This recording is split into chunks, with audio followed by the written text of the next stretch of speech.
আসিয়া রাদিয়াল্লাহু তাআলা আনহা আলাইহাস সালাম, ফেরাউনের স্ত্রী। এই মহিলা অনেক দামি মহিলা, মুসা আলাইহিস সালামের পালক মা। সুবহানাল্লাহ পড়েন। নিজের সন্তান ছিল না, সাইয়েদনা মুসা আলাইহিস সালামকে মায়ের মতো লালন পালন করেছেন। গোপনে গোপনে মুসা আলাইহিস সালামের উপর ঈমান এনেছেন। গোপনে গোপনে রাত্রিবেলা তাহাজ্জুদ পড়ে চোখের পানি ছেড়ে চাইতেন কার কাছে?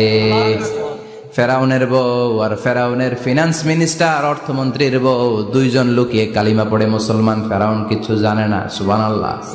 কি আল্লাহর খেলা! ফেরাউন লক্ষ লক্ষ বনি ইসরাইলের ছোট্ট বাচ্চাকে জবাই করেছে একটা বাচ্চাকে ঠেকানোর জন্য। নাম কি? মুসা। আর ফেরাউনের ঘরে আল্লাহ মুসাকে বড় করলেন। কোন সুবহানাল্লাহ! লুকিয়ে লুকিয়ে ঈমান আনলো। ফেরাউনের বউ আসিয়া, অর্থমন্ত্রীর বউ, দুইজন মিলে ফেরাউনের কাছে ঘটনা পৌঁছে গেল, খবর পৌঁছে গেল। ফেরাউন ডেকে পাঠালো। দুধের বাচ্চাকে নিয়ে ফেরাউনের অর্থমন্ত্রীর বউ হাজির। কুখ্যাত সন্ত্রাসী ফেরাউনের নিজের বউ আসিয়াও হাজির। ফেরাউন বলে, এক আল্লাহর উপর কুফরির ঘোষণা দে, আল্লাহকে বলে যা, আমার পায়ের সামনে সেজদা দে, আমি মাফ করে দেব। আসিয়ার এক কথা, জীবন যাবে কিন্তু ঈমান যাবে। ফেরাউনের অর্থমন্ত্রীর স্ত্রীরও এক কথা, যে আল্লাহর কাছে আমরা মাথা নত করেছি, পৃথিবীর কোন শক্তির কাছে ওই মাথার নত হতে পারে না। ফেরাউন বলল, তাই নাকি? দেখি তোদের ঈমানের পাওয়ার কত বড়।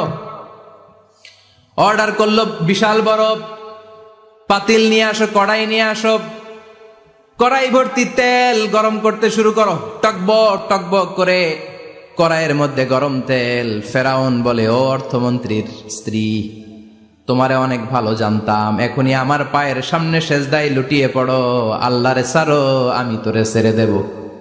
অর্থমন্ত্রীর বউ বলে, এত সোজা না। সুবহানাল্লাহ বলে। কি ঈমান?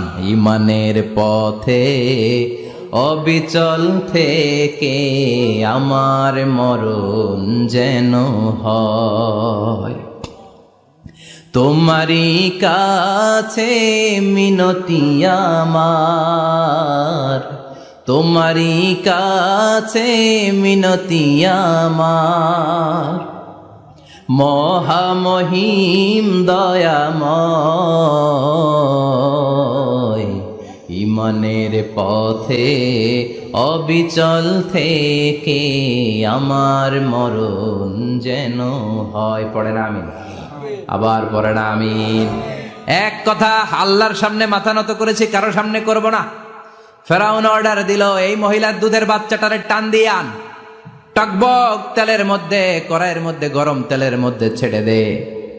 মায়ের চোখের সামনে দুধের বাচ্চাকে গরম তেলের মধ্যে ছাড়ে। হিসাবটা কি সহজ নাকি? কথা বলেন।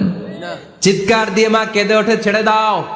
ফেরাউনের নির্দয় অন্তরে দয়া হয় না। দুধের বাচ্চাটারে তেলের মধ্যে ছেড়ে দেওয়ার পরে মুহূর্তের মধ্যে ছেলেটা রোস্ট হয়ে যায়।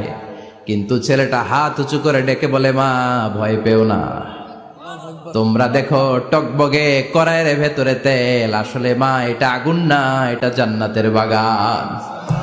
ও মা, ফেরাউনের দিকে তাকাস না রে মা, আমার মতো দৌড় দিয়ে তেলের মধ্যে ঝাঁপ দে। আল্লাহু আকবার। ফেরাউনের অর্থমন্ত্রীর বউয়ের ঈমান দ্বিগুণ হয়ে যায়, 3 গুণ হয়ে যায়।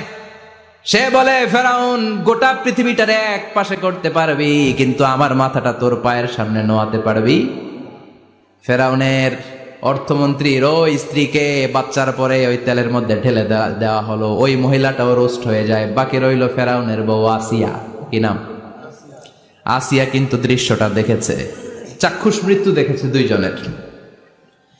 ফেরাউন বলে, আসিয়া, কত অন্তরঙ্গ সম্পর্ক আমাদের, আজীবন কত ভালোবাসা ছিল, কত খুনসুটি ছিল, কিন্তু আমার পায়ের মধ্যে সেজদা দিয়ে প্রমাণ কর তুই আমারে ভালোবাসিস। আসিয়ারও একই কথা, জীবন দিব কিন্তু ঈমান দিব না। ফেরাউন বলল, তোকেও আমি ছাড়বো না, তোকে আমি উলঙ্গ করব। হাজার হাজার মানুষের সামনে আসিয়ার কাপড় টেনে নেওয়া হলো, তক্তার মধ্যে শুইয়ে তক্তার মধ্যে হাতে পায়ে পেরেক মারা হলো। হাতের এই পাশ দিয়ে পেরেক ঢুকে ওই পাশ দিয়ে বেরোয়, তক্তার এ পাশ দিয়ে ঢুকে ও পাশ দিয়ে বেরোয়, ফিনকে দিয়ে রক্ত বের করে। আসিয়া সহ্য করতে না পেরে ডেকে বলে, আল্লাহ, ফেরাউন থেকে তুমি আমারে বাঁচাও। এই দোয়াটা সূরাতুত তাহরিমে আল্লাহ সরাসরি কোট করেছেন, রব্বিবনিলি ইনদাকা বাইতান ফিল জান্নাহ, ও আল্লাহ মালিক, তোমার পাশে জান্নাতে একটা ঘর বানায়া দিও। এরকম একটা সঙ্গীত আছে না নাই? এই সঙ্গীতটা সরাসরি সূরাতুত তাহরিম আসিয়ার দোয়া থেকে কোট করা হয়েছে, পড়েন সুবহানাল্লাহ। মালিক তুমি জান্নাতে, তোমার পাশে আমায় একটি ঘর বানিয়ে দিও,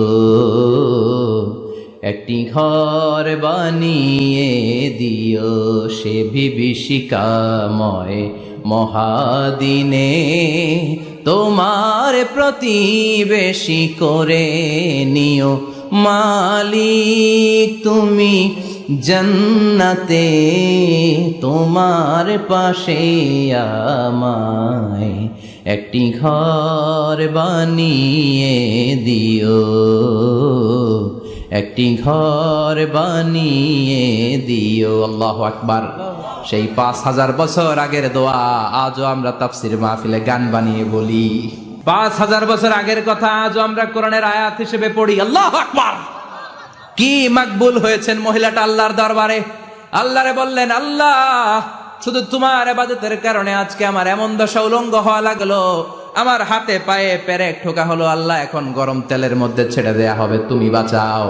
আল্লাহ বললেন, জিব্রাইল আমার জান্নাতটারে আসিয়ার চোখের সামনে তুলে ধর। আমার আসিয়া দুনিয়ার বুকে থেকে জান্নাত দেখে দেখে আমার মেহমান হয়ে আমার কাছে আসবে।